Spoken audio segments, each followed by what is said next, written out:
ఆంధ్రప్రదేశ్లో ఎస్ఐఆర్ ప్రక్రియ వేగంగా కొనసాగుతోందన్నారు రాష్ట్ర ఎన్నికల ప్రధానాధికారి వివేక్ యాదవ్. టీవీ9తో మాట్లాడుతూ ఇప్పటివరకు 99% ఎన్యూమరేషన్ ఫామ్ల పంపిణీ పూర్తయిందన్నారు. 42% ఎస్ఐఆర్ ప్రక్రియ కూడా పూర్తయిందన్నారు. ప్రారంభంతో పోల్చితే ప్రస్తుతం నమోదు ప్రక్రియ మరింత వేగం పుంజుకుందన్నారు. ఈ నెల 14వ తేదీలోగా ప్రక్రియ పూర్తి చేయాలని లక్ష్యంగా పెట్టుకున్నట్టుగా వెల్లడించారు. ఆయన ఇంకేమంటున్నారో మరిన్ని వివరాలు మా బ్యూరో చీఫ్ ఈశ్వర్ అందిస్తారు.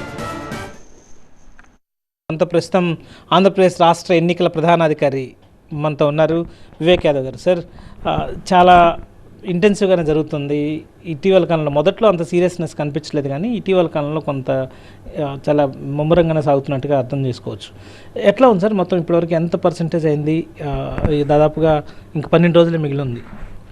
ఎస్ఐఆర్లో డోర్ టు డోర్ కార్యక్రమం 15 జూన్ ఆన్వర్డ్స్ స్టార్ట్ అయింది.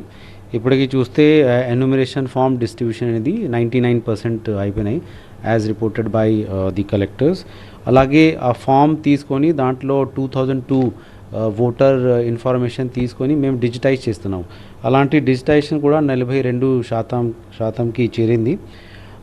అండ్ బిఎల్ఓస్ అందరూ చాలా కష్టపడి పని చేస్తున్నారు. డిఓస్ కలెక్టర్స్ కూడా మంచిగా సూపర్వైజ్ చేస్తున్నారు. ఎవరైతే ఈఆర్ఓస్గా ఉన్నారు they all have been properly trained. వాళ్ళందరూ బాగా కష్టపడి దీనిపైన ఫోకస్ చేస్తున్నారు.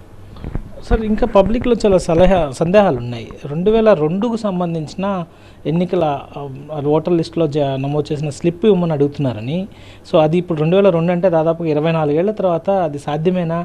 అది లేకపోతే ప్రత్యామ్నాయాలు ఏంటి? అది లేకపోతే ఓటు హక్కు లేనట్టేనా? సో బేసికలీ ఏదైతే ఎలక్షన్ కమిషన్ గైడ్లైన్స్ ఉన్నాయి, ఇప్పుడు ఏదైతే పోలింగ్ స్టేషన్లో ఓటర్స్ ఉంటారో వాళ్ళ తాలూకా ఎన్యూమరేషన్ ఫామ్ ఒకటి మేము జనరేట్ చేశాము. సో కరెంట్ ఉన్న డీటెయిల్స్ ప్రీ ప్రింటెడ్ వచ్చేస్తుంది. మేము అడిగేది ఆ ఓటర్స్ 2002లో ఓటర్స్గా ఉన్నప్పటికీ ఆ డీటెయిల్స్ ఇవ్వాలి. వాళ్ళు ఓటర్స్గా లేని సందర్భంలో వాళ్ళ పేరెంట్స్ కానీ గ్రాండ్ పేరెంట్స్ డీటెయిల్స్ 2002లో ఎలక్టరల్ రోల్ ఏదైతే ఉంటుంది అది ఇవ్వాల్సిన అవసరం ఉంది. అలాంగ్ విత్ దట్ ఒక coloured photograph. So with this data మనము డిజిటైజ్ చేస్తున్నాము. సపోజు సో ఇలాంటి మనము తీసుకొని డిజిటైజ్ చేస్తే వాళ్ళ పేరు డ్రాఫ్ట్ ఎలక్టోరల్లో వచ్చేస్తుంది. లేని పక్షంలో 11 డాక్యుమెంట్స్లో ఏదో ఒక డాక్యుమెంట్స్ ఇచ్చేసి వాళ్ళు మళ్ళీ రిజిస్ట్రేషన్ చేయాల్సిన ఉంటుంది. కాబట్టి మేము 2002 మ్యాపింగ్ పైన ఎక్కువ ఫోకస్ చేస్తున్నాము. ఎందుకు దాని మీద ఎక్కువ ఫోకస్ చేస్తున్నారు? దాని మీద ఇన్సిస్ట్ చేస్తున్నారు? ఇన్స్టెడ్ ఆఫ్ మీరు చెప్పిన 11 ఆల్టర్నేటివ్స్ ఉన్నప్పటికీ కూడా వాళ్ళని ఖచ్చితంగా 2002 ఎన్రోల్మెంట్కి సంబంధించిన ఆ డేటా దాన్ని ఆ రిసిప్టే ఇవ్వమని గట్టిగా అడుగుతున్నారు అనేది ఒకటి పబ్లిక్ నుంచి వస్తున్న. ఇది ఎలక్షన్ కమిషన్ గైడ్లైన్ ఒకటి. రెండోది ప్రాక్టికల్గా సాధ్యం కావట్లేదు కదా. చాలా మీ నోటీస్కి వచ్చాయి సార్ ఈ ఇష్యూస్. సో బేసికలీ మన వెబ్సైట్లో ఒక డిజిటైజ్ చేసి మనం ఎలక్టోరల్ రోల్ పెట్టాము 2002 తాలూకా. అలాగే బిఎల్ఓస్ దగ్గర కూడా బిఎల్ఓ యాప్లో ఆ 2002 తాలూకా డీటెయిల్స్ ఉంటాయి. వాళ్ళు కూడా ఇంటి వెళ్ళేటప్పటికి సెర్చ్ చేసుకొని ఓటర్స్కి ఇన్ఫార్మ్ చేసుకుంటారు. అలాగే ఏదైతే సెక్రటేరియట్స్ ఉన్నాయి అంటే అక్కడ కూడా హెల్ప్ డెస్క్ ఏర్పాటు చేయడం జరిగింది.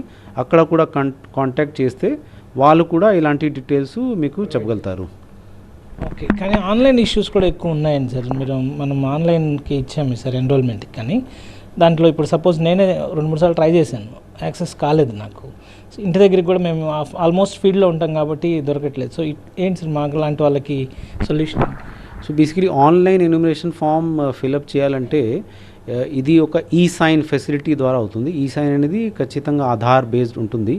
సో ఆధార్లో అండ్ పేరులో తేడా ఉంటే అలాంటి ప్రాబ్లం ఉంటాయని మా దృష్టికి వచ్చింది. సో మేజర్గా ఏం చేయాలంటే అటువంటి టైంలో ఆధార్లో వెళ్ళి ఆ డీటెయిల్స్ మీరు మార్చుకొని ఏదైతే మీ ఎగ్జాక్ట్ డీటెయిల్స్ ఉన్నాయి దెన్ మీరు మళ్ళీ అప్లై చేస్తే basically both the name should match. ఆధార్లో ఉన్న పేరు అండ్ యాజ్ ఎ ఓటర్గా ఉన్న పేరు రెండు మ్యాచ్ అయితే ఈ సైన్ అవుతుంది. అందుకనే మీరు ఏం చేయాలంటే ఆధార్కి వెళ్ళి అవన్నీ మార్చుకొని then you can try this online facility. మొత్తానికి ఆంధ్రప్రదేశ్లో ఈ ప్రక్రియ ముమ్మరంగా సాగుతోంది. అబ్జెక్షన్స్కి సంబంధించి ప్రతిపక్షాలు ఇచ్చిన వాటిని కూడా అడ్రస్ చేసే ప్రయత్నం ఎన్నికల కమిషన్ చేస్తోంది. సో మొత్తానికి అనుకున్న సమయానికి పూర్తి చేసే విధంగా ఆంధ్రప్రదేశ్లో ఈ ప్రక్రియ కొనసాగుతుందని చెప్పవచ్చు. అశోక్ ఈశ్వర్, టీవీ9 సెక్రటేరియట్ నుంచి.